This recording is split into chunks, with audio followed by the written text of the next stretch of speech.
அனைவருக்கும் வணக்கம். நாம் இன்று பார்க்க இருப்பது திருக்குறளும் அதற்கான நீதி கதைகளும். குறள் 2. கற்றதனால் ஆய பயனொன்கள் வாளறிவன் நச்சால் தொழார் எனின். இந்த குறளுக்கான கதையை பார்க்கலாம் வாருங்கள். ஒருவர் எவ்வளவு கற்றாலும் அவன் இறைவனை வணங்காதவன் என்றால் அந்த கல்விக்கு பயனில்லை என்று திருவள்ளுவர் கூறுகிறார். முன்னொரு காலத்தில் காஞ்சிபுரத்தில் அறிவாளன் என்ற ஒரு சிறுவன் இருந்தான். அவன் மிகவும் புத்திசாலி. சிறு வயதிலேயே வேதம், இலக்கணம், கணிதம், மருத்துவம் பல நூல்களை படித்து விட்டான். அவன் தந்தை ஒரு பக்திமான். தினமும் காலை எழுந்து கங்கை நீராடி சிவபெருமானுக்கு பூஜை செய்வார். ஆனால் அறிவாளன், அப்பா, இந்த பூஜை பக்தி எல்லாம் வீணான வேலை, உண்மையான வலிமை அறிவில்தான் இருக்கிறது என்று சொல்வான். அவன் தன் தந்தையை மதிக்காமலும் வணங்காமலும் நடந்து கொள்வான்.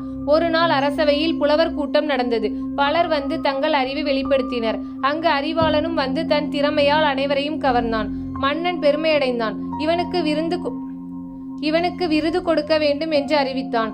அப்போது அரசவையில் இருந்த ஒரு முதிய துறவி கேட்டார், இவன் உண்மையில் கல்வியின் பயன் அடைந்தவனா அல்லது வெறும் அகந்தையோடு நிற்பவனா? மன்னன் குழம்பினார். அதனை எப்படி அறிவது என்று கேட்டார். துறவி அறிவாளனை அழைத்து, உன் தந்தை எங்கே என்று கேட்டார். அவன் சொன்னான், அவர் வீட்டில்தான் இருக்கிறார், எப்போதும் பகவானின் பெயரை ஜெபித்து கொண்டு இருப்பார். துறவி கேட்டார், நீ அவனிடம் தினமும் வணங்குகிறாயா?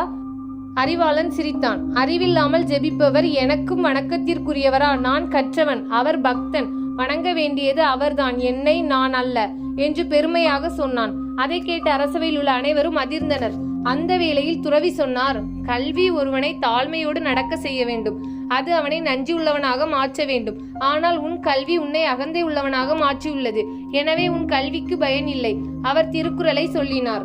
கற்றதனால் ஆய பயனொன்கள் வாளறிவன் நச்சால் தொழார் எனின். அந்த சமயம் மன்னன் விருதை நிறுத்திவிட்டு சொன்னான், உலகில் உயர்ந்தவன் கல்வியால் அல்ல, தாழ்மையாலும் பக்தியாலும் தான். அறிவாளன் வெட்கப்பட்டான். தன் தந்தையின் முன் சென்று கண்ணீர் மல்க மண்டியிட்டு விழுந்தான். தந்தையை வணங்கி, அப்பா, கல்வி பயன் தரும், ஆனால் இறைவனையும் உம்மையும் வணங்கினால் மட்டுமே என்று உணர்ந்தேன். இந்த கதையிலிருந்து நாம் அறிய வேண்டிய கருத்து என்னவென்றால், கல்விக்கு அடிப்படை தாழ்மை. வணங்க தெரியாதவன் உண்மையில் கற்றவன் அல்ல. பக்தியில்லா கல்வி பயனற்றது. அறிவு மட்டும் இருந்தால் அது அகந்தையை வளர்க்கும். பக்தியோடு இணைந்தால் அது மனிதனை உயர்த்தும். நன்றி உணர்ச்சி மிக முக்கியம். தாய், தந்தை, குரு, கடவுள் ஆகியோருக்கு வணங்கினால்தான் கல்வி நிறைவு பெறும். இதிலிருந்து திருவள்ளுவர் கூறுவது, கல்வி எவ்வளவு இருந்தாலும் இறைவனின் அருளும் பணிவும் இல்லாமல் அது வீண். அகரம் போல இறைவன் முதல்வன், அதே போல கல்விக்கான முதல்வன் பக்தியும் பணிவும் தான் என்று கூறினார்.